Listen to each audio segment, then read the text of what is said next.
প্রিয়জনের সঙ্গে ঈদের আনন্দ ভাগাভাগি করতে আগেভাগেই রাজধানী ছাড়ছেন অনেকে। এ বিষয়ে আরো জানাতে কমলাপুর রেল স্টেশন থেকে আমাদের সঙ্গে যুক্ত হচ্ছেন সহকর্মী বজরুল আলম শাওন। শাওন, যথাসময়ে ট্রেনগুলো ছেড়ে যাচ্ছে কিনা জানাবেন এবং জানাবেন এ বিষয়ে যাত্রীরা কি বলছে। ধন্যবাদ। আপনি জানেন যে ঈদকে সামনে রেখে কিন্তু রেল স্টেশনগুলোতে বরাবরের মতোই ভিড় থাকে।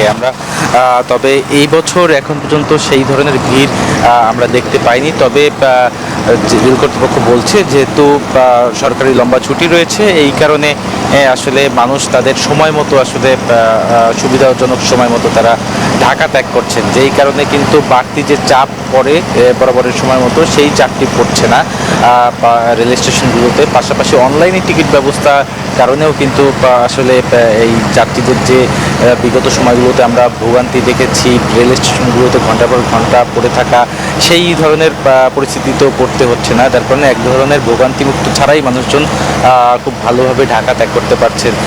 আপনি যেটি বলছিলেন যে আজকে কিন্তু সকাল থেকে আমরা রেল স্টেশনে উপস্থিত রয়েছি, এখন পর্যন্ত কোনো ধরনের আমরা শিডিউল বিপর্যয় দেখতে পাইনি, অর্থাৎ সব ট্রেনগুলোই তার সঠিক সময় চলে গেছে। কিছুক্ষণ আগেই রংপুরের উদ্দেশ্যে উত্তরবঙ্গের একতা এক্সপ্রেস চলে যায় ঠিক 10:30টায়, অর্থাৎ শিডিউল বিপর্যয়ের এখন পর্যন্ত কোনো খবর পাওয়া যায়নি। রেল কর্তৃপক্ষ বলছে যে আজ সারাদিনে মোট 52টি ট্রেন কমলাপুর রেল স্টেশন ত্যাগ করে বিভিন্ন গন্তব্যে যাবে ঈদকে সামনে রেখে। তো এই ছিল এখন পর্যন্ত সর্বশেষ সংবাদ।